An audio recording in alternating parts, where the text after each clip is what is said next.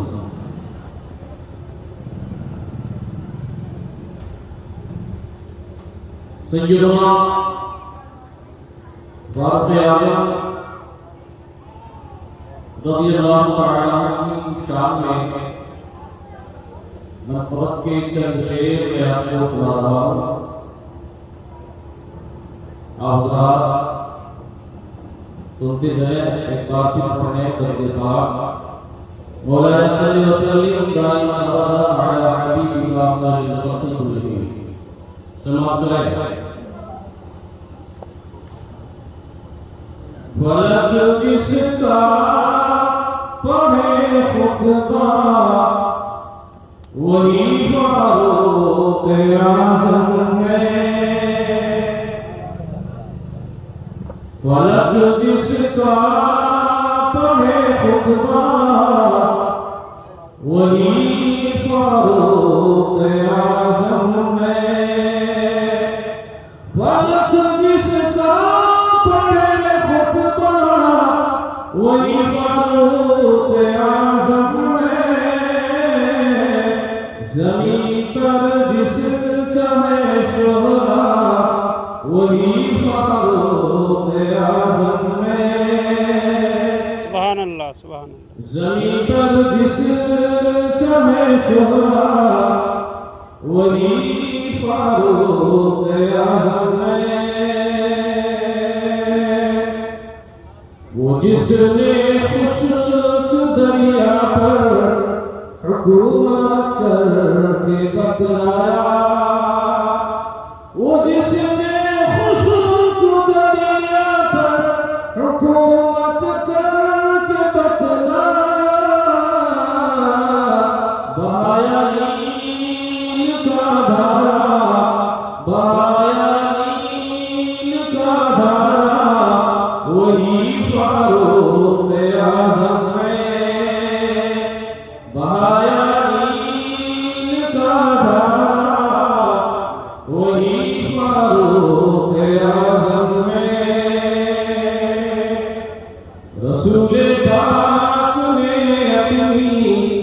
खिलाफत और इजाजत से रसूल पाक ने तुम्ही खिलाफत और इजाजत से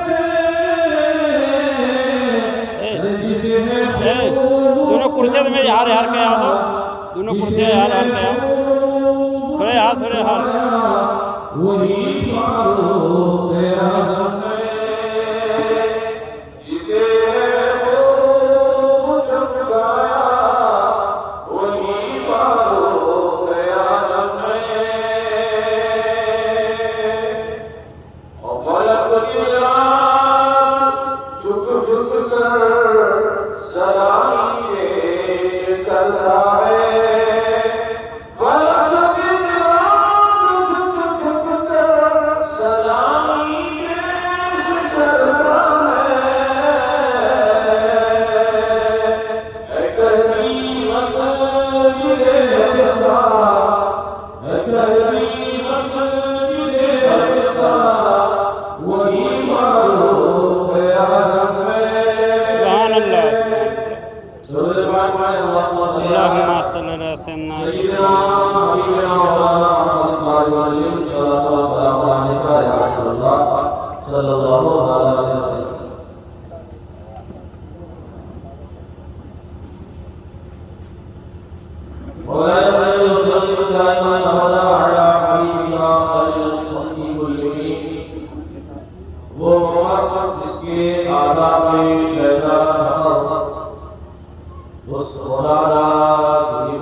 ये खलीफे लोग हैं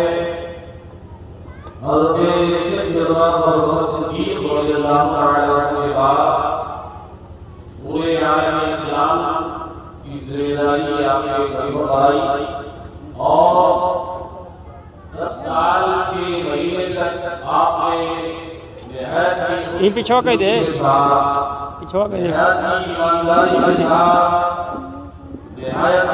कुर्सियाँ ही दे दे आपने आलम इस्लाम और इंसानियत की खिदमत अंजाम दी है। हज़रत सैयदना अबू बकर सिद्दीक़ रज़ियल्लाहु तआला अन्हु आप जब 2 साल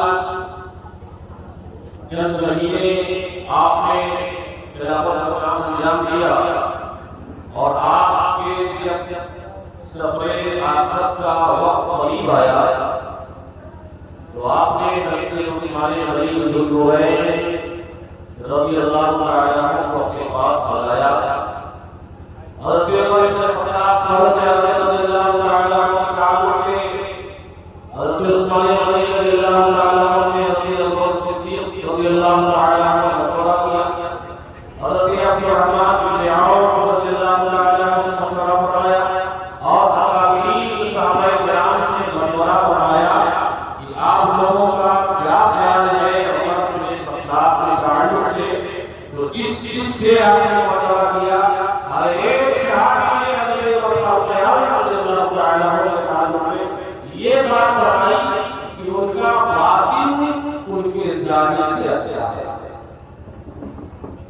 उनका बातिन उनके ज़ाहिर से अच्छा है। तो हज़रत अबू बकर सिद्दीक़ रज़ियल्लाहु तआला अन्हु ने हज़रत उस्मान गनी रज़ियल्लाहु तआला अन्हु से वसीयत लिखवाई। हज़रत उमर इब्न ख़त्ताब रज़ियल्लाहु तआला अन्हु को अपने बाद खलीफा मुक़र्रर फरमाया। हज़रत उमर इब्न ख़त्ताब रज़ियल्लाहु तआला अन्हु इनका नाम उमर है,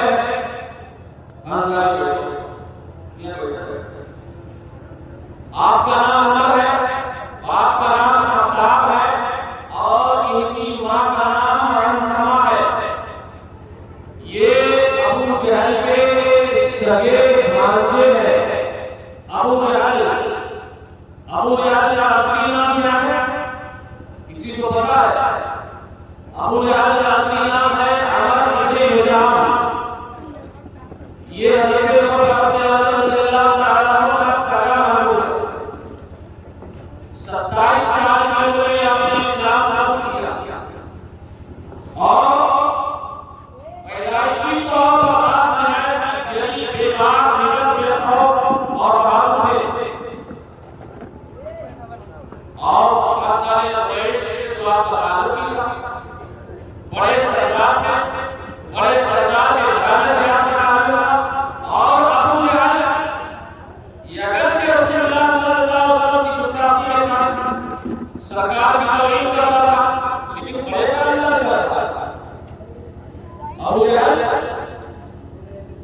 ये हजरत फारूक आजम रज़ियल्लाहु ताला अन्हु का मामला 27 साल की उम्र में इन्होंने इस्लाम कबूल किया और इनके इस्लाम और ईमान कबूल करने का जो जरिया बना वो इस तरह से है कि अल्लाह के हबीब पैगंबर कायनात सल्लल्लाहु अलैहि वसल्लम ने जब मक्का की ज़मीन पर अपने नबी और रसूल ने कायनात बनाया और आपने इरशाद फरमाया या फरमाया या नबी के आदमी यानी किसी आदमी को किसी आदमी को फर्क नहीं है और इसी चीज को रसूलुल्लाह सल्लल्लाहु अलैहि वसल्लम ने रोज़े अव्वल से रोज़े आखिर तक यही फरमाया और ये दुनिया को आपने हजरत बदर की बात में फरमाया लेकिन अल्लाह के पैगंबर नबी करीम सल्लल्लाहु अलैहि वसल्लम की तहरीर की गई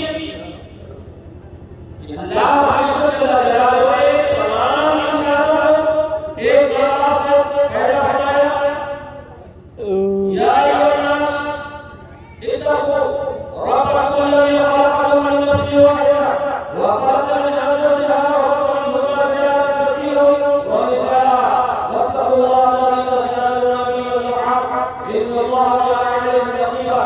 ऐ लोगों, अल्लाह से डरो, उस रब से डरो जिसने तुमको तुम सबको एक जान से पैदा किया है और अल्लाह के पैगंबर के आका नबी करीम सल्लल्लाहु अलैहि वसल्लम ने आपकी ज़मीन पर जब आपने ये देखा कि कोई गोरा है तो काबे का बुला समझता है, कोई अमीर है तो गरीब को नीचे ज़लील समझता है, कोई ऊंचे खानदान का है तो गरीब और नीचे खानदान वाले को ज़लील समझता है, कोई मालिक है तो गुलामों को जानवर की तरह उनके साथ बदसलूकी और उनके साथ व्यवहार करता है। इसी तमाम गलत भावनाओं को और गलत तौहीद को रसूलुल्लाह सल्लल्लाहु अलैहि वसल्लम ने रोज़े अव्वल से इसकी मुखालफत की। इसकी बुनियाद पर रूम से सुहैब आकर दामन सलाम में दामन मोहम्मदी में पनाह देते हैं, फरहाद सल्लल्लाहु अलैहि वसल्लम दामन इस्लाम में पनाह देते हैं, बिलाल अस्लाम में दामन इस्लाम में पनाह देते हैं, पूरी दुनिया से लोग खींच करके दामन इस्लाम में आकर पनाह देते हैं। अल्लाह के प्यारे नबी पैगंबर कायनात सल्लल्लाहु अलैहि वसल्लम के चाहने और मानने वालों की तादाद जब बढ़ने लगी और आता है कि जब 39 मर्द इस्लाम कबूल कर चुके, 39 की तादाद हो गई। अरब के बड़े सरदार परेशान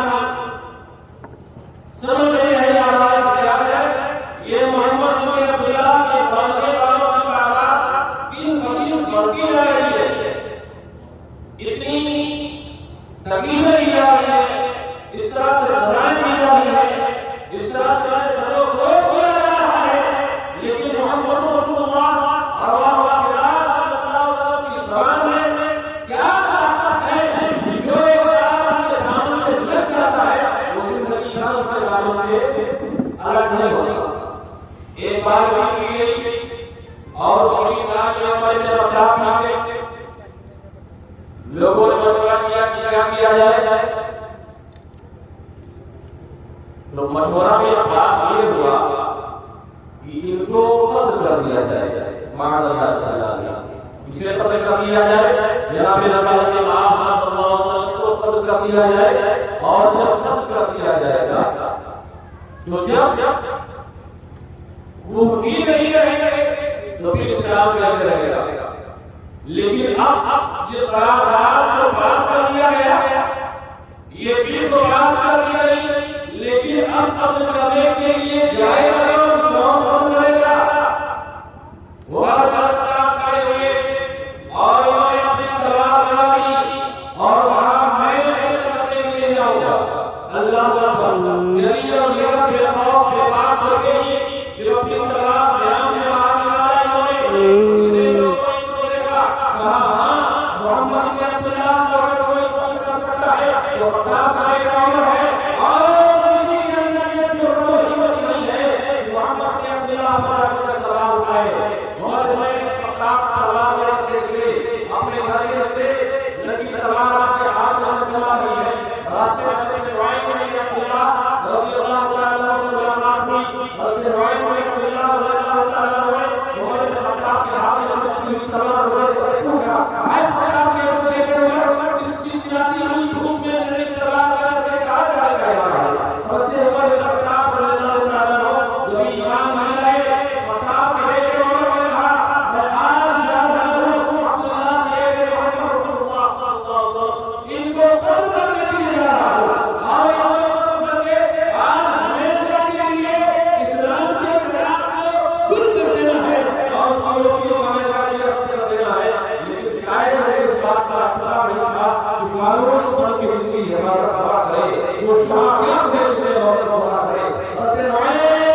होंगे तो उनके खानदान बनु हाशिम से कैसे बचोगे?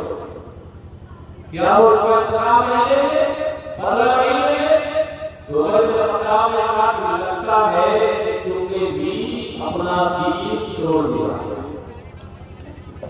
क्या लगता है कि तुमने अपना दीन छोड़ दिया और वो दीन हो गए हो, मोहम्मद रसूलुल्लाह के दीवाने हो गए हो, ला इलाहा इल्लल्लाह के अलावा कोई माबूद नहीं है, मोहम्मद रसूलुल्लाह अल्लाह के रसूल है, ये कलमा तुमने भी पढ़ लिया है, ईमान भी लाए हो, दारे इस्लाम में आ गए हो और तुमने भी कलमा पढ़ लिया है, तो लाओ मैं तुम्हीं से इसका आगाज कर रहा हूँ, तुम्हीं से इसकी शुरुआत कर दे रहा हूँ और तुमको इकरार करके मैं अपने काम की पूरा कर रहा हूँ।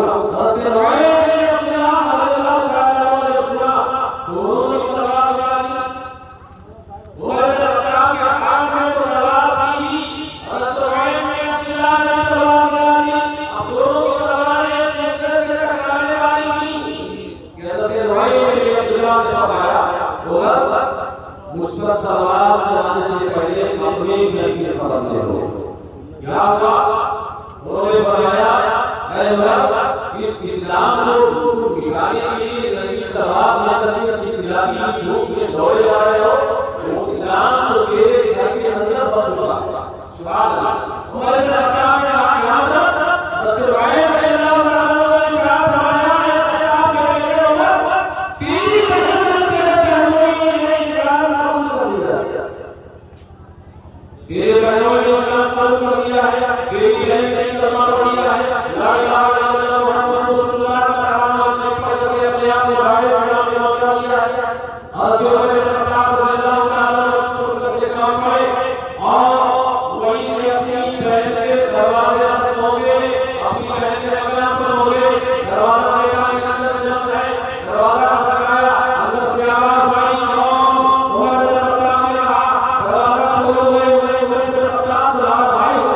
दरवाजा खोलने के लिए मैंने कहा, वो तीनों लोग जो मकान के अंदर थे, इनकी बहन ने करोई और हमको कुरान की तालीम देने के लिए, कुरान को सिखाने के लिए हज़रत पाक रज़ियल्लाहु ताला अन्हु ये तीन लोग थे, तीन के तीनों सामने डर गए कि खतरा का बेटा उमर आ रहा है, तो शायद वो मामला बहुत मुश्किल हो जाए, मामला बिगड़ जाए। तो हज़रत पाक रज़ियल्लाहु ताला अन्हु मकान के अंदर धीरे-धीरे जाके छुप जाते हैं। आपकी बहन कायम रहते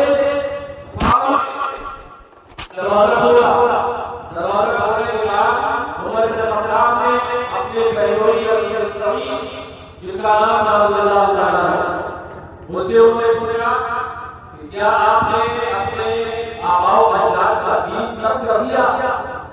इनकी बहनोई जवाब दिया, इसलिए कि जो दीन हमने कबूल किया है, जनाब मोहम्मद रसूलुल्लाह सल्लल्लाहु अलैहि वसल्लम ने जो हमें सिखाया है, ये दुनिया के तमाम दीनों और से बेहतर है। तो जब ये सुना हमने तो अपने बहनोई को पलट करके मार देते, तुमने ऐसा काम क्यों कर दिया? तो बहन ने जब देखा कि उसकी आंखों के सामने उसका शौहर ज़रूर को किया जा रहा है, तो छुड़ाने के लिए वो आई, तो उमर ने अपनी बहन के मुंह पर ऐसा ठोसा मारा कि वो लबनान हो गई, खून निकल पड़ा। अभी आप दायरे इस्लाम में नहीं आए, मुसलमान नहीं थे, ईमान नहीं लाए, आपकी बहन ने जब ये देखा कि खतरा पड़ेगा, उमर तो मेरा अपना सगा भाई है, इसने मेरे शौहर का भी लहूलहान कर दिया और मेरा पीछे लहूलहान कर दिया, उमर खतरा की बहन बनाती है, आए खतरा के बेटे हो जो खून के लिए लड़ने की कोशिश कर रहा है, उसी खतरा का खून मेरी लिए लड़ने की कोशिश कर रहा है, तू मेरी जान ले सकता है, तू मेरे शौहर की जान ले सकता है, लेकिन रसूलुल्लाह का दिया हुआ दीन नहीं ले सकता। इसलिए कि जान लेने से नहीं डरते, ये सिर्फ डरते ये करते परवाह करते। जब उमर ने देखा कि बहन का चेहरा खून से लहूलहान है, खून से तरबतर है, इनका दिल हमसे नरम पड़ा। अपनी बहन से कहते हैं, अच्छा ये बताओ जो अपने घर में पढ़ रहे थे, क्या पढ़ रहे थे? तो आपकी बहन ने बताया कि ऐ उमर, हम कुरान की तिलावत कर रहे थे, कुरान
आपकी हयात में फरमाया कि ऐ उमर अभी तुम नजिस और नापाक हो।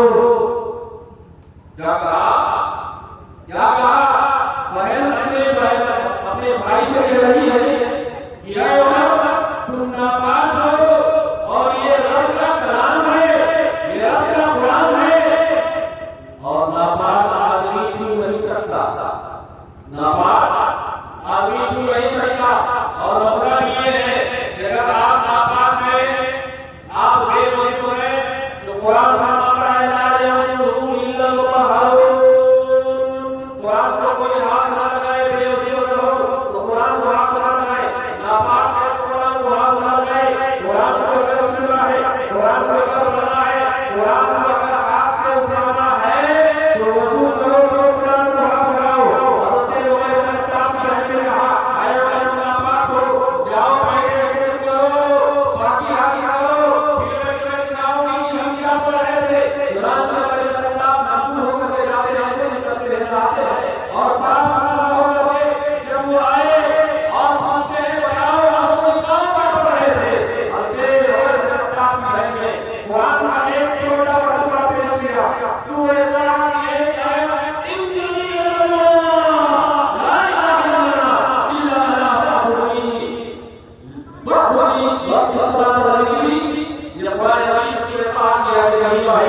इसका मतलब ये है कि अल्लाह मैं ही हूँ, मेरे अलावा कोई इबादत का लायक नहीं और मेरी याद के लिए नमाज़ें कायम करो। तो जब शायद को उन्होंने पढ़ा, तिलावत किया, देखा, सुना, इनके लिए भी दुनिया बदल गई। किसके किताब के लिए की दुनिया तब्दील हो जाती है। हज़रत उमर की किताब में आगे भीग जाती है, आंखें चमकदार हो जाती है, आंसुओं से लबरेज हो जाती है। उमर की किताब में कहा कि मोहम्मद रसूलुल्लाह है, कहा मैं उसे मुलाकात करना चाहता हूँ, मैं उसे दो चार बातें करना चाहता हूँ, मैं उसे दो चार बोलियां बोलना चाहता हूँ, मैं उससे शरफ़े लेना चाहता हूँ, मैं उसे मिलना चाहता हूँ, वो किस मकाम पर तस्लीम करते हैं, मैं उसे रूबरू होना चाहता हूँ। ये देखो सुनने के बाद हज़रत अब्बास रज़ियल्लाहु ताला अन्हु जो हज़रत उमर की किताब की बहन बहनोई को कुरान की तालीम देने के लिए उस घर में थे, लेकिन उमर की किताब के दर्द से घर में छुपे थे और फरमाया ऐ उमर की किताब तुम्हारे लिए मुबारक हो, कल जुमेरात की रात में रसूलुल्लाह सल्लल्लाहु अलैहि वसल्लम ने तुम्हारे लिए अपने दुआ फरमाई थी। और एक रिवायत में है कि अल्लाह की तरफ से मेरे आका जनाब नबी करीम मोहम्मद रसूलुल्लाह सल्लल्लाहु अलैहि वसल्लम ने दुआ फरमाई हज़रत उमर की किताब के लिए, अल्लाहुम्मा इज़्ज़िल इस्लाम बि उमर बिन खत्ताब खासा, ऐ अल्लाह इस्लाम को अपने दीन नबी को उमर बिन खत्ताब को जरिए इज्जत अता फरमा। और एक रिवायत में है कि अल्लाह के नबी करीम सल्लल्लाहु अलैहि वसल्लम ने दुआ फरमाई थी कि परवरदिगार अमर इब्न शाम यानी अबू जहल और उमर बिन खत्ताब में जो तुम्हें पसंद हो उसके जरिए अपने दीन की मदद फरमा। आमीन। सुभान अल्लाह। अल्लाह के नबी करीम पैगंबर कायनात सल्लल्लाहु अलैहि वसल्लम ने जो हज़रत उमर बिन खत्ताब ने अपने दुआ फरमाई तो दुआ कबूल हो गई।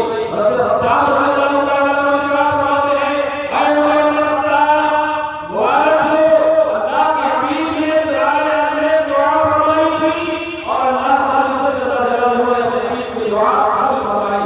और अल्लाह अपने हबीब की दुआएं क्यों ना कबूल फरमाता, अपनी सरकार आला हज़रत मुझे दिले दीन मिल्लत इमाम अहले सुन्नत ताज इल्म मन गए शेर फरत, इसीलिए तो बड़े दिन से ज़मीन से गुना होते हैं कि इजाजत का सेरा इनायत का जोड़ा बुलंद बंगे की दुआएं मौला, बुलंद बंगे की दुआएं मौला सल्लल्लाहु अलैहि वसल्लम। और जो किताब सल्लल्लाहु ताला इनसे उम्मीदों के अपने सरकार नाम है जो हज़रत अब्बास रज़ियल्लाहु ताला ने फरमाया कि हज़रत आदम के मकान में सरकार इस वक्त तशरीफ फरमा है। हज़रत आदम का मकान कहाँ है? ये सियाफा पहाड़ी बनी है, उसी के करीब में है। हज़रत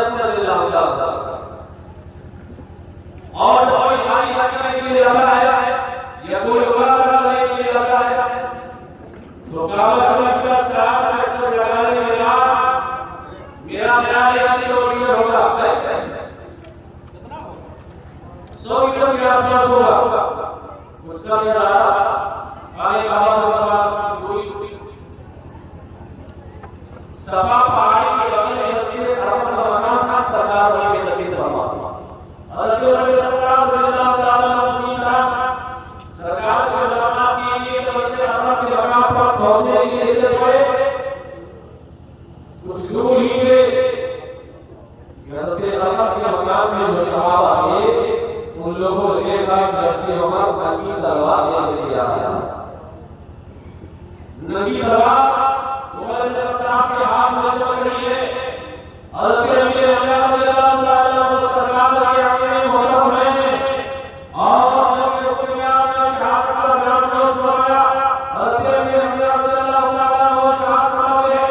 ए मेरे भाई, अपने घबराने की जरूरत नहीं है, डरने की जरूरत नहीं है, खौफ खाने की जरूरत नहीं है।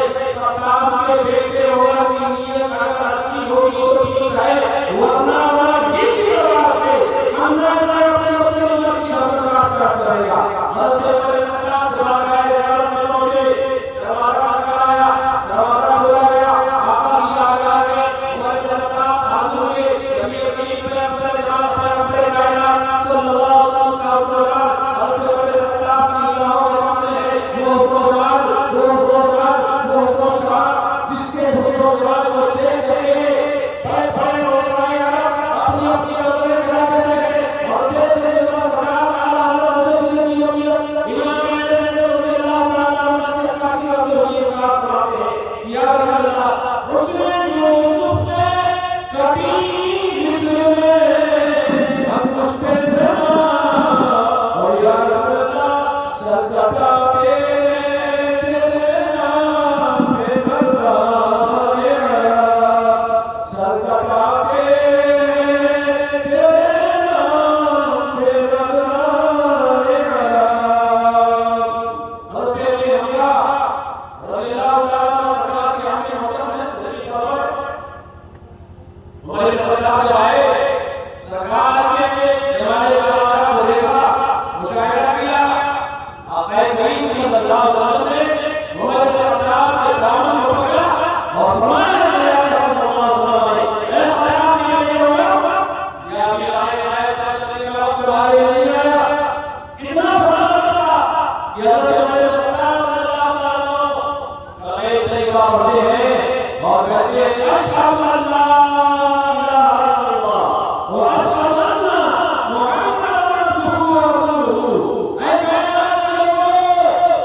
मुसलमानों की दोस्तों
देगा, आपको बातिल से अलग कर देगा। बातिल क्या है, गलत क्या है, सही क्या है, इन दोनों को अलग अलग कर देगा। दूध क्या है, पानी क्या है, अलग अलग कर देगा। इसको फारूक कहा जाता है। उसी तारीख से किताब का नाम फारूक आज़म रज़ी अल्लाह ताला जब आप खलीफा बना दिए गए तो आप पहले से बहुत सख्त मिजाज थे, बहुत सख्त मिजाज। आप मिजाज बहुत सख्ती थी। जब आप खलीफा बन गए तो मदीना शरीफ के लोग अपने घर के बरामदे में भी बैठना छोड़ देते। आप डर की वजह से, खौफ की वजह से कि अब तो उमर इब्न खत्ताब अमीरुल-मोमिनीन बन गए और ये अमीरुल-मोमिनीन बनने से बड़े-बड़े सब मिजाज और ज़्यादा गुस्सा करते थे। और जब ये सारी हुकूमत की जिम्मेदारी मेरी हमारे हो गई है, अब क्या हो गया?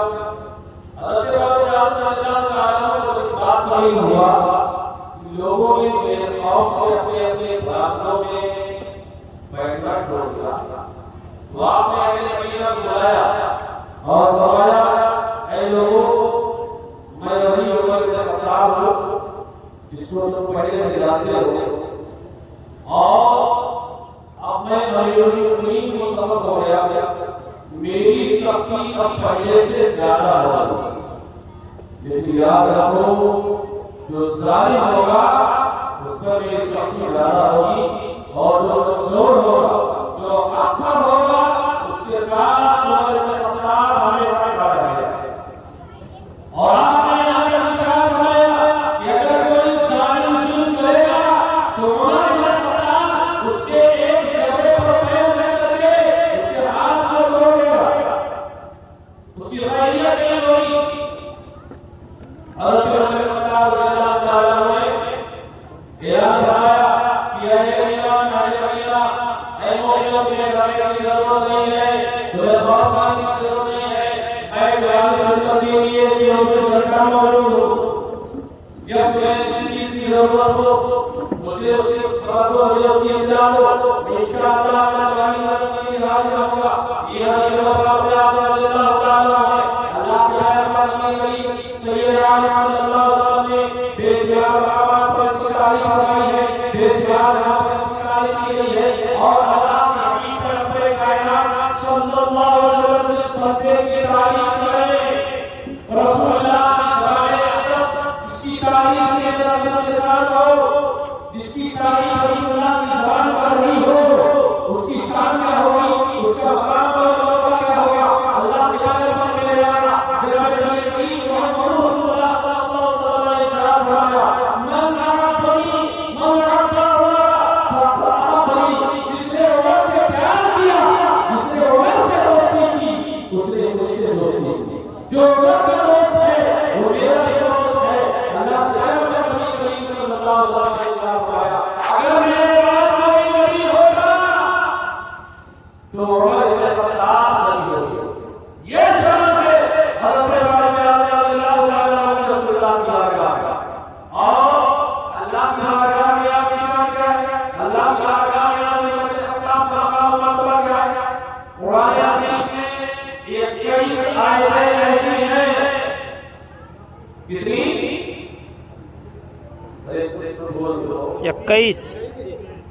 21 आयतें ऐसी हैं कुरान की जो हज़रत फारूक रज़ियल्लाहु ताला अन्हु की राय के मुवाफिक होती है।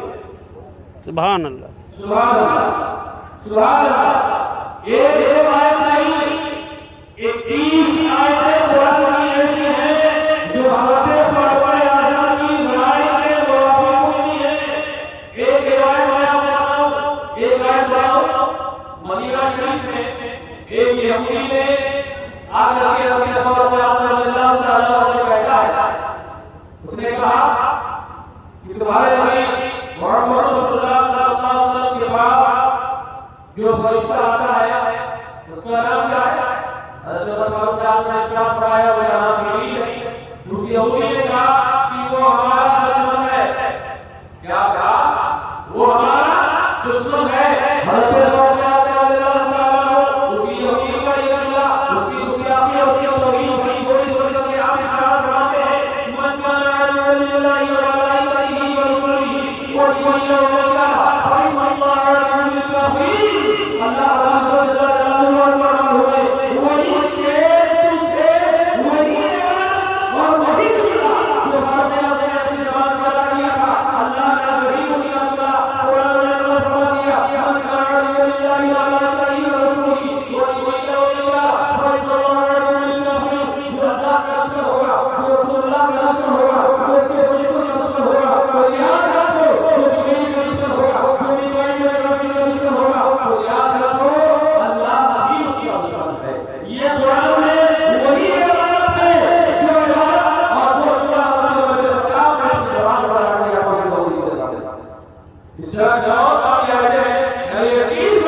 जो अल्लाह ताला की राय के मुआफिक आप सोचिए और अंदाजा लगाइए कि हज़रत अल्लाह ताला का मर्तबा क्या है, उनकी शान क्या है, उनकी इज्जत क्या है। अल्लाह ताला जब आप खलीफा खत्म हो गए तो आप ये नबी शरीफ के एक जुमा का दिन था, आप तकलीफ फरमा रहे थे, पर बड़ा खराब फरमा रहे थे, खुतबा दे रहे थे।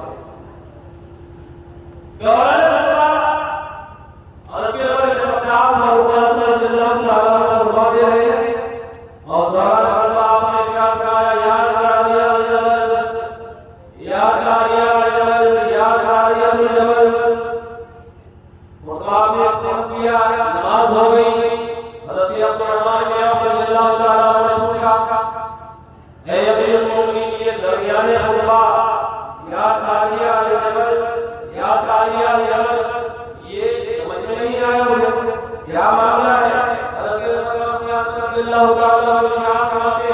ये बेसाख्ता मेरी जवान से मिला, मेरी निगाहों में देखा, मेरी निगाहों में देखा कि ईरान का सूर है, अज़रबैजान के इलाके में मुसलमान मुजाहिदीन की और जहां है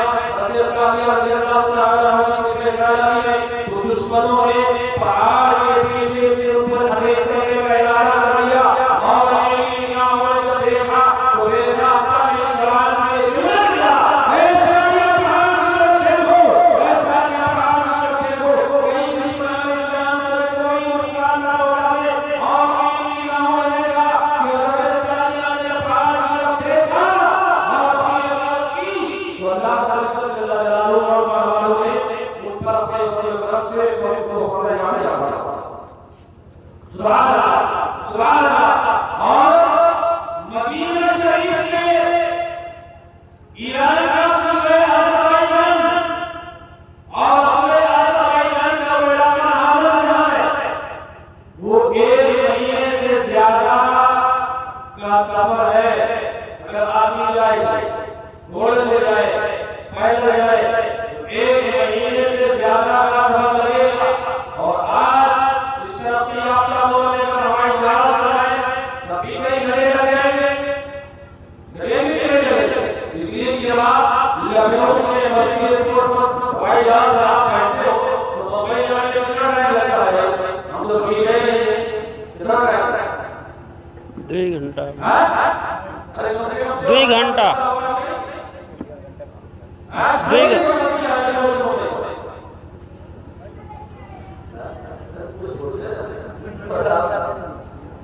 एक महीने से ज्यादा वक्त उसमें लगेगा। आप अंदाजा लगाएं, आज की ये तरक्की की बात है, तरक्की का ज़माना है, टेक्नोलॉजी का ज़माना है और आपकी इज्जत करके बोल रही है। आप मोबाइल पर आप चालू कर लीजिए और आपका दोस्त, आपका बाप, आपका बेटा, आपका रिश्तेदार अगर लंदन में बैठा हो, सऊदी अरबिया में हो, मस्कत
जैसे कोई आदमी अपनी हथेली पर गाय के चंद दानों को धुआं फैला कर दे।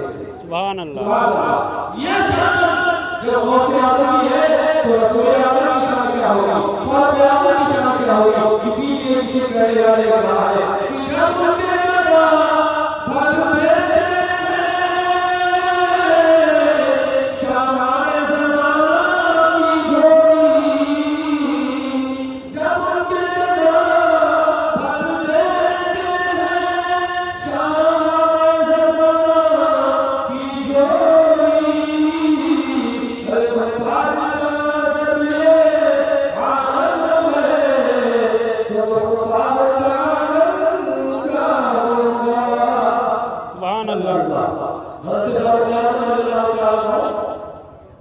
मदीना में बैठ करके ईरान में क्या हो रहा है इसे देख रहे हैं।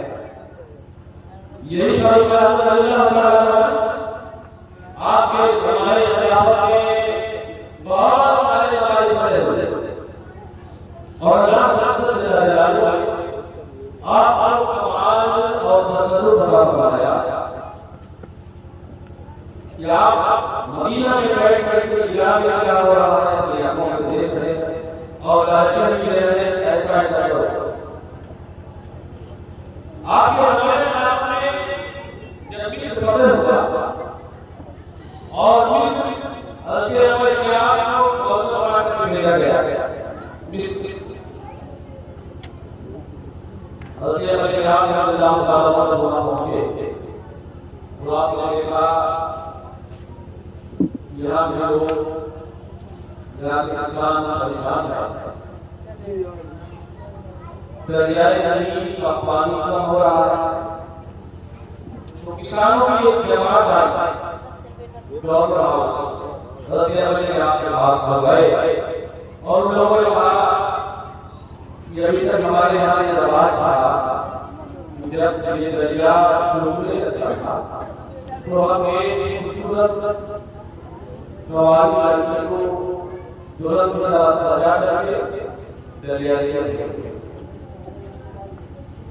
और भेंट पेश करते थे तो फिर दरिया का पानी के लिए बढ़ जाता था और यही दरिया के पानी से हमारी बेटियां होती है और इस साल में दरिया ये सुन रहा है तो क्योंकि आप आए हाकिम हैं तो आपको इजाजत मिल जाएगी आप इजाजत करेंगे।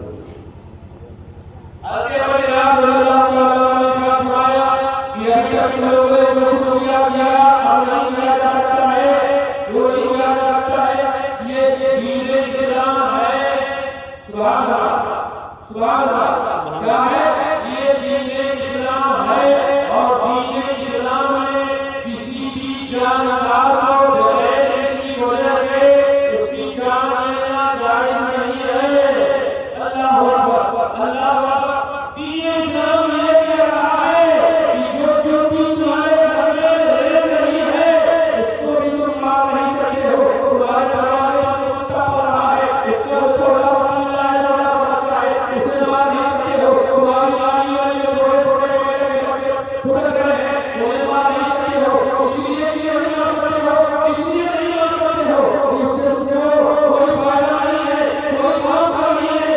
हमारे वाले इस्लाम में इस्लाम को लिखा है तुम्हारे छोटे छोटे बच्चे बरसात और बारिश के महीने में जो पेड़ के बच्चों को मारते हैं खिलौना बना करके खेलते हैं ये भी हराम और नाजायज है। हज़रत अबू इयास ने इरशाद फरमाया कि दीन इस्लाम शराब की इजाजत नहीं देता किसी की जान नहीं जाए, ये मसला नहीं है। हाँ तुम्हारी ये बात हम पहुंचा देंगे घर में आए मदीना शरीफ में पहुंचा देंगे और वहां से हमें मुरीद का जो हुक्म आएगा उसके बाद से अमल किया जाएगा। मिस्र से आपने घोड़े पर सवार होकर चला तो मिस्र से मदीना शरीफ आगे आगे बढ़ने लगे कहीं नहीं जाए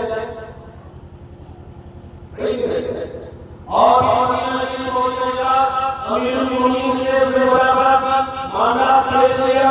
हज़रत अमीरुल मोमिनीन रज़ियल्लाहु ताला अन्हु ने सुना कि ऐसा मामला है मिस्र वाले हर साल नई नई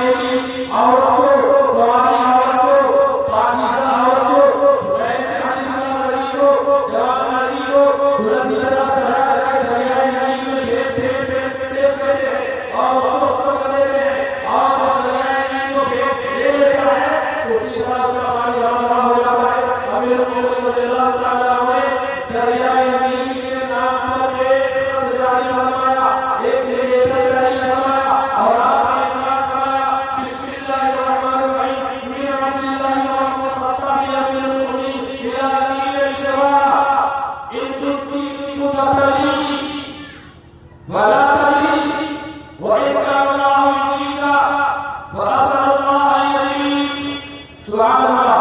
हज़रत फारूक आज़म रज़ियल्लाहु ताला अन्हु ने एक खत दरियाए नील के नाम लिखा और उस खत में क्या लिखा, उस खत में आपने ये तहरीर फरमाया, ऐ दरियाए नील अगर तुम अपने से जारी रहता था,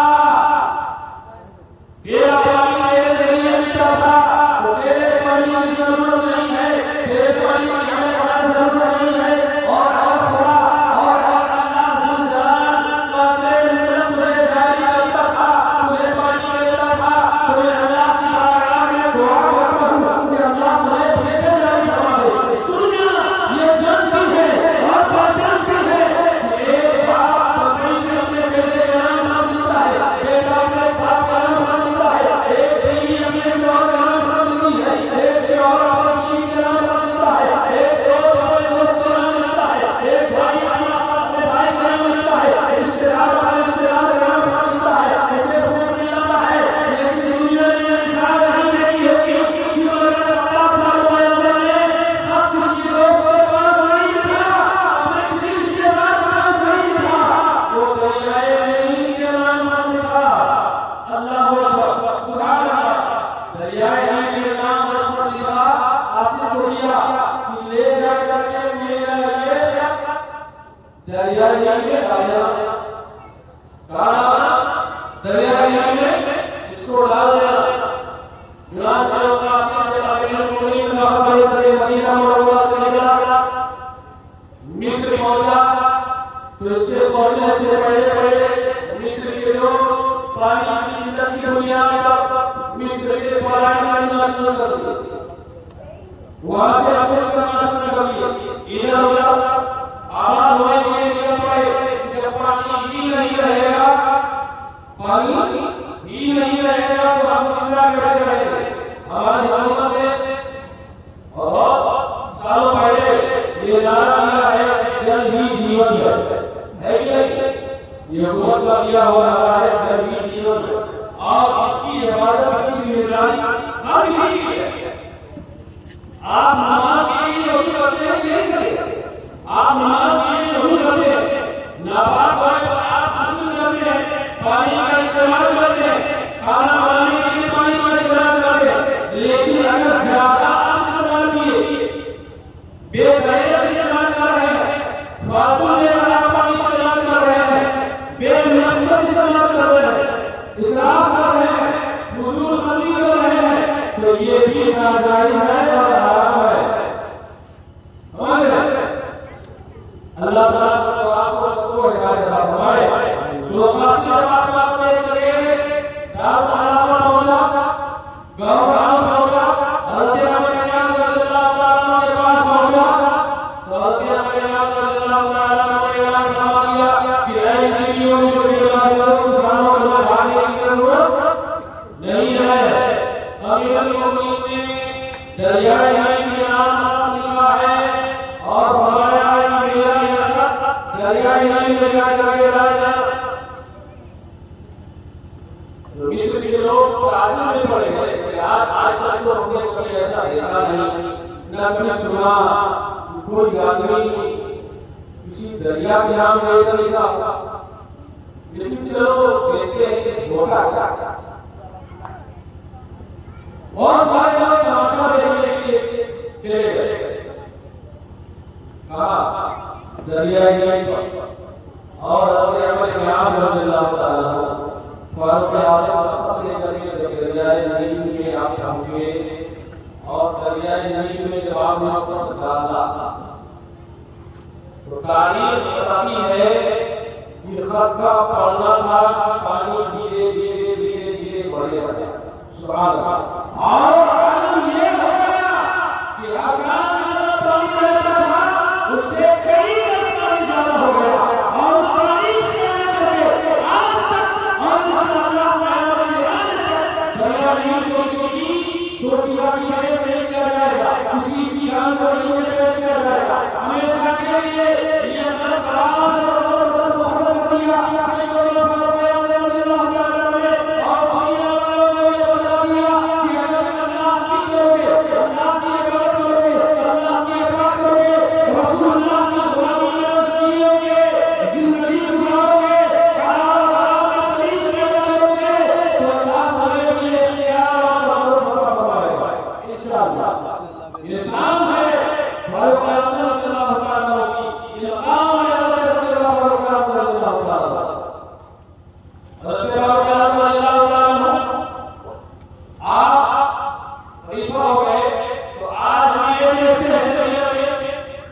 दुनिया का कोई भी मुल्क हो, जब उस मुल्क का वो राष्ट्रपति हो जाता है, प्रधानमंत्री हो जाता है, गृह मंत्री हो जाता है, वित्त मंत्री हो जाता है, या कोई छोटे से छोटा पोस्ट हो जाता है, तो खुदा के आने उसके बाद में अचानक इसके पानी की तरह दरिया में सैलाब आ जाता है, दीवार आ जाता है, भर जाता है, पानी पानी हो जाता है। ऐसे उसका खराना वाला होता है नहीं।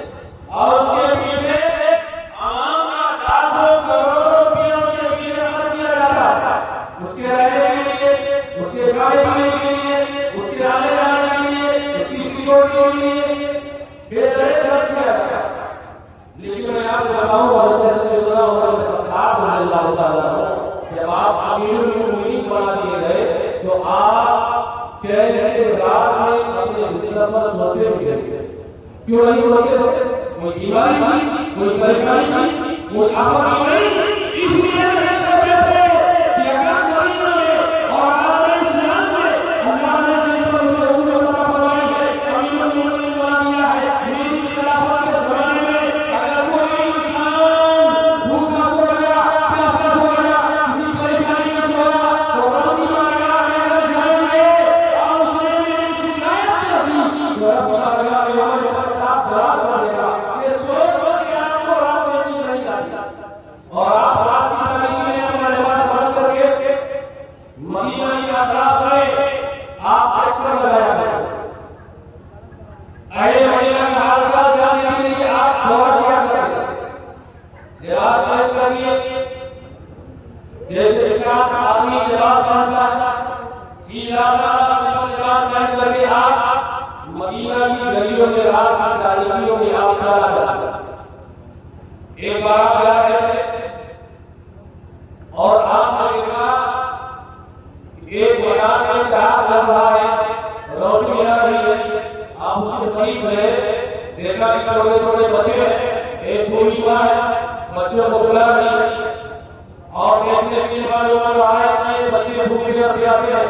आप जाके अंदर तशरीफ ले गए और इशारा बनाया ऐलान माजरा क्या है, ये छोटे छोटे बच्चे अभी तक सोए क्यों नहीं है?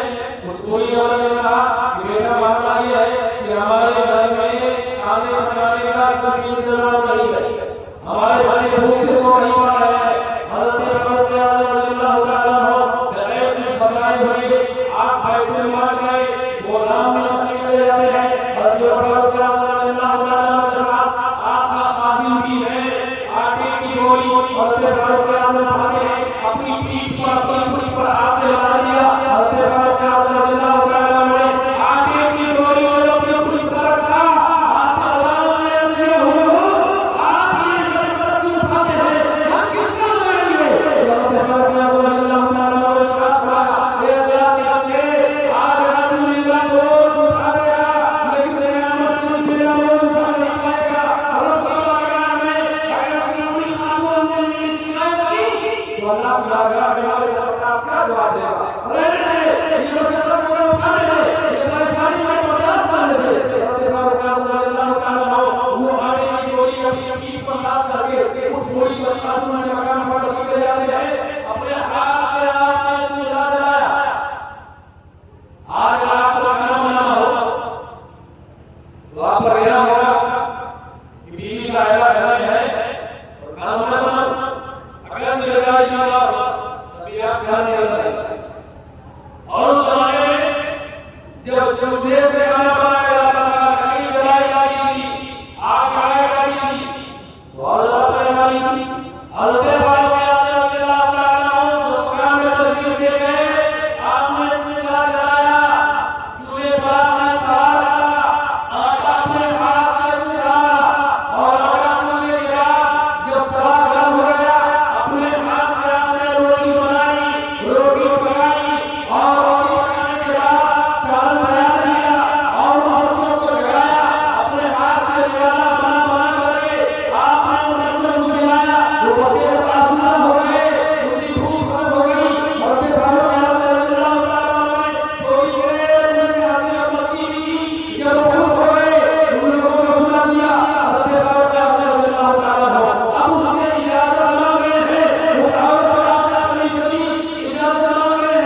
अपने जाने की इजाजत दे दो। वो खातून अपने हाथ को रब के बारगाह में अर्श उठा कर याद करती है, ए मेरे परवरदिगार, जो हमारा मुमीन है, उमर बिन खत्ताब, जिसे तूने मामला से सौंप दिया है, जिसे तूने आगे बढ़ा दिया है, मेरी दुआ ये है कि उसकी जगह पे इस बंदे को तू अमीरुल मोमिनीन बना दे। सुभान अल्लाह। अमीरुल मोमिनीन फारूक रज़ियल्लाहु ताला अन्हु ने आप तड़प पड़े, आपने इरशाद फरमाया, ए अमीरा, उमर बिन खत्ताब का बुजुर्ग क्या है, उसकी क्या गलती है?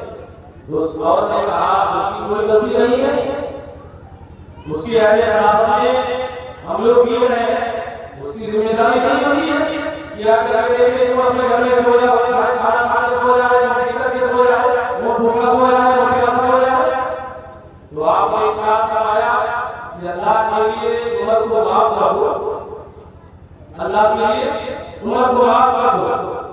तो जब तक उसने माफ नहीं किया, आपने नहीं बताया कि मैं नहीं हूं, और उसने माफ कर दिया, तो आपने इरशाद फरमाया, अल्लाह नबी जिस उमर बिन खत्ताब के लिए तू दुआ मांग रही है, वो खत्ताब का बेटा उमर तेरे सामने मौजूद है। सुभान अल्लाह।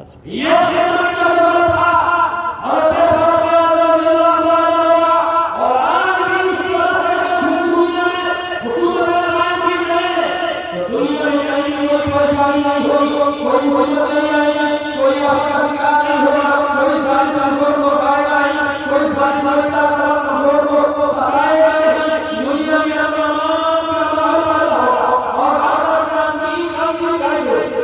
हज़रत सैयदना फारूक रज़ियल्लाहु ताला अन्हु आप इसी तरह एक बात लगाते जा रहे थे, आपने देखा कि एक नई आवाज आ रही है, आपने कान लगाकर सुना, तो दो औरतें आपस में बातें कर रही हैं, एक औरत कह रही है कि बेटी दूध में पानी मिलाओ, दूसरी तरफ से आवाज आ रही पानी नहीं मिलाना है, जो ही पानी मिलाओगी।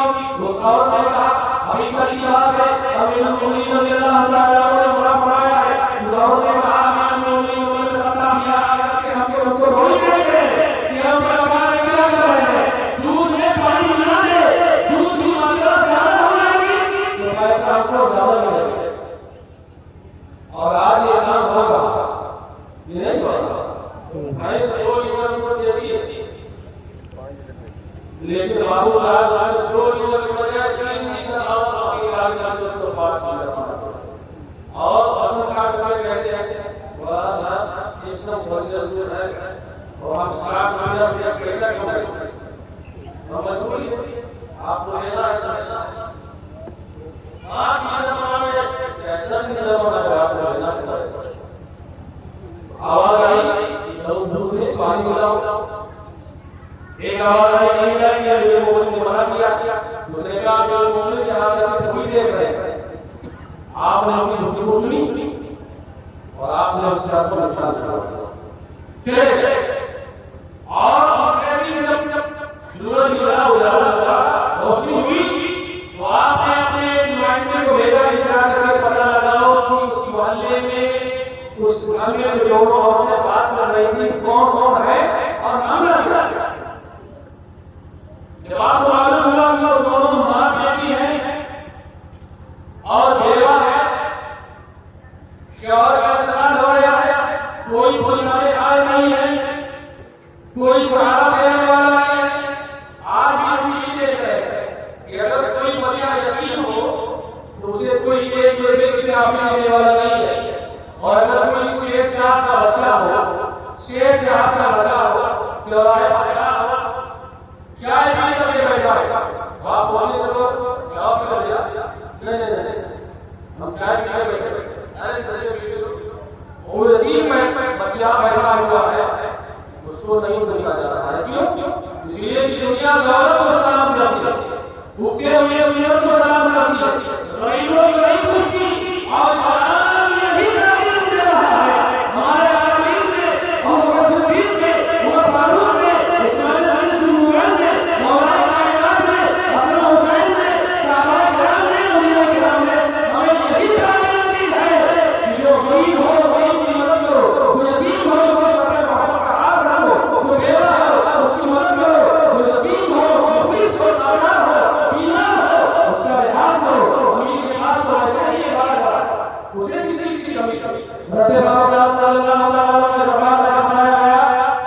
कि ऐसा मामला है, जमीन खरीद कर है, कोई पहुंचाने आ रही है और जवान बेटी है जो बेवा है।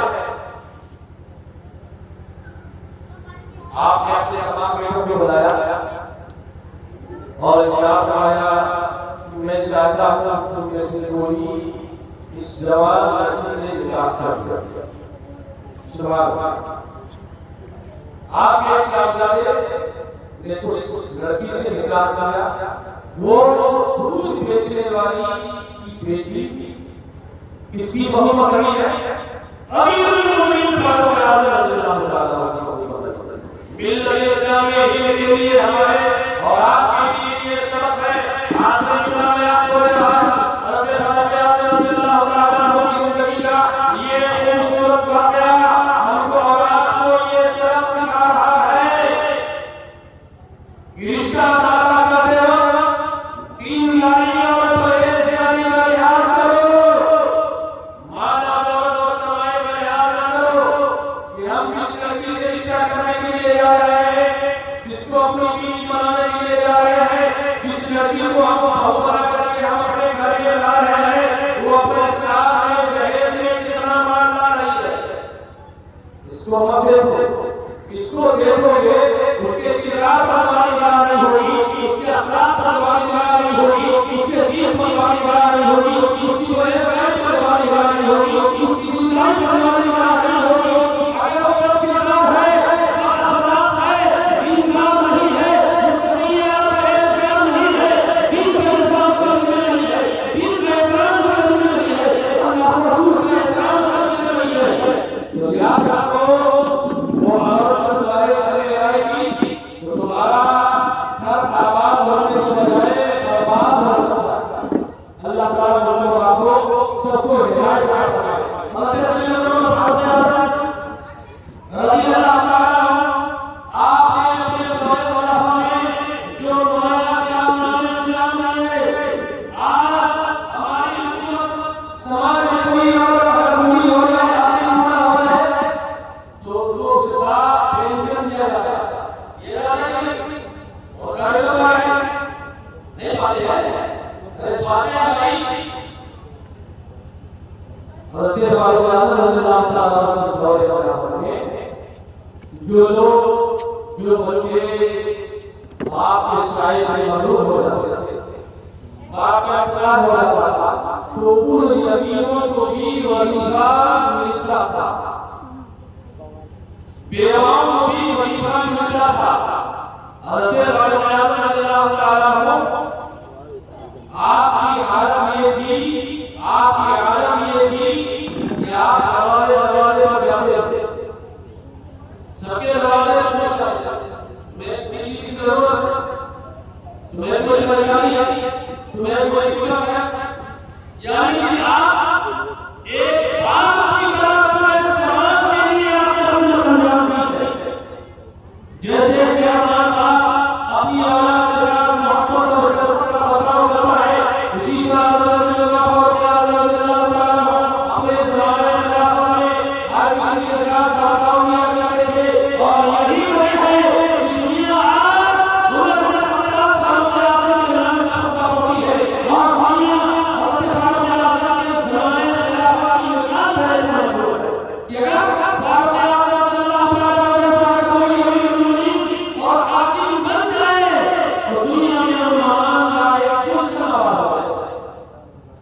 एक बार फारूक आज़म रज़ियल्लाहु ताला से मिलने के लिए एक अली आदमी गया मदीना शरीफ में और कहा कि तुम्हारे अमीरुल मोमिनीन कहाँ हैं, मुलाकात ना चाहते। लोगों ने कहा चले जाओ हवाली में बात कहीं से फूल के पेड़ के नीचे बैठे रहो। वो आदमी आया और जमीन ऐसी है कि वहाँ आम और नीम के पेड़ नहीं होते, फूल के पेड़ ज्यादा होता। उसने देखा कि फूल के पेड़ के नीचे हज़रत उमर फारूक आज़म अपने सर के नीचे ईंट का तकिया बना करके सोए। उस आदमी ने जब देखा तो कहा उमर ने जब किताब लिखी है और पूरी दुनिया में लोग इससे परेशान हैं। और जाहिर सी बात, जो जालिम होगा, जालिम अगर आप रोकोगे उसे बुरा करेंगे, इन्हें बुरा करेंगे। तो जितने भी दुनिया में जुल्म करने वाले थे, वो तो बर्बाद हो जाएगा और उसने कहा दुनिया से आगे है, लाओ उसको हम एक करते कोई है नहीं बनाने वाला। उसने दरबार में कभी और एक करना कहा तो क्या देखता है कि ऐम से दो शेर नमदार हुए और उसकी तरफ कहा के बढ़े। उसने चीज करी, चिल्लाया और उसकी चीज को पुकार करके अपने तो बेदार हुए। आप क्या देखते हैं कि वो क्या कर रहा है। उसने आपको सवाल किया से उसने कहा मामला ये है कि मैं आपको खत्म करना चाह रहा था और आपको खत्म करके आपका एक करना चाह रहा था कि मैंने देखा ऐसे दो से मुझको करने के लिए, मुझको अमल करने के लिए जाए हुए और गायब हुए। आप हाथ बढ़ाएं और मैं अपने हाथ पर दौड़ करके गायब में आना चाहता हूं। ये शाम है हज़रत फारूक आज़म रज़ी अल्लाह ताला वो आदम साहब का था हज़रत फारूक आज़म रज़ी अल्लाह ताला हुजूर हमें मिलत प्रार्थना कर रहा है, अपनी किताब में तारीफ कर रहा है और आप सब लोगों ने इसमें आपने पढ़ा होगा और ये सब पढ़ा होगा, ये चैप्टर भी आपने पढ़ा होगा कि आपने लिखा है दौरे खिलाफत उमर ने खत्ताब ने अपने ज़माने में शेर और बकरी एक लाख से पानी की ये आदम साहब का हुआ। मोहम्मद रसूल का आलम ये था, सरकार से मोहब्बत करने का जज्बा ये था कि बिश्र नाम का एक मुनाफिक आदमी था। मुनाफिक मतलब जाहिर है वो जब आदमी है दोषी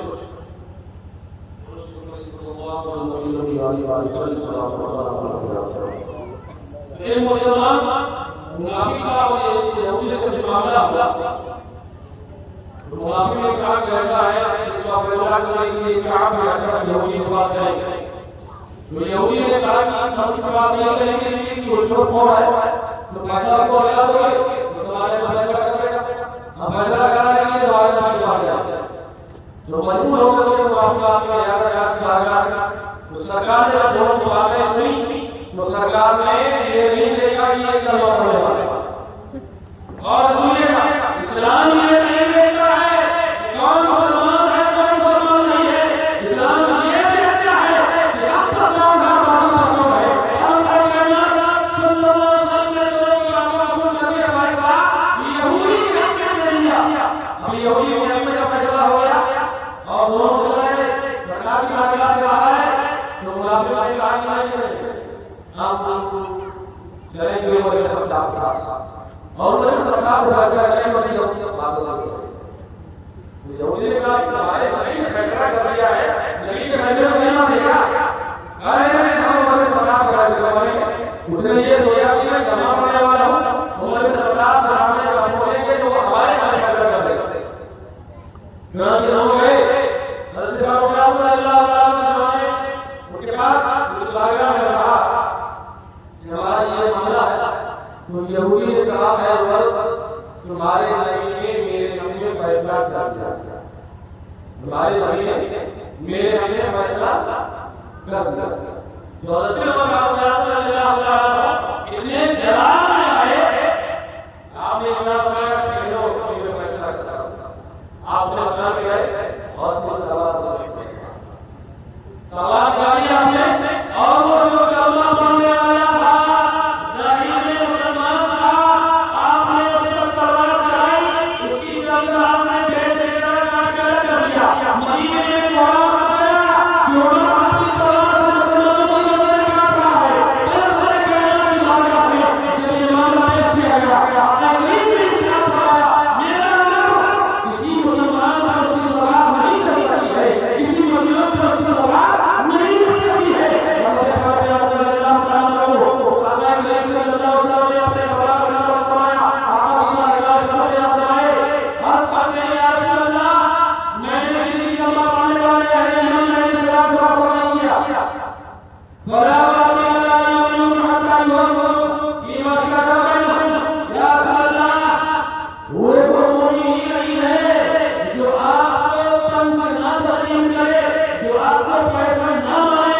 जो आपके फैसले को तस्लीम न करे, या रसूल अल्लाह, उमर उसे इस्लाम ही उसका फरोग नहीं करता है, उसको मुसलमान और मोमिन ही नहीं समझता है जो आपके फैसले को तस्लीम न करे। और बेआईनी ही बेनफ्सी ही अल्लाह ने कुरान में भी यही आयत कही है। सुभान अल्लाह। सही सरकार का मुजद्दिद इमाम अहले सुन्नत वल जमाअत रज़ियल्लाहु ताला हो, आप इरशाद फरमाते हैं कि वो उमर जिनके अदा पे शैदा सतर, वो उमर जिनके अदा पे शैदा सतर, उस खुदा का इमाम पे लाखों सलाम, मुस्तफा जाने लगा पे लाखों सलाम, शम्ए बज़्मे हिदायत पे लाखों सलाम। वाक़वा दावा अल्हम्दुलिल्लाहि रब्बिल आलमीन।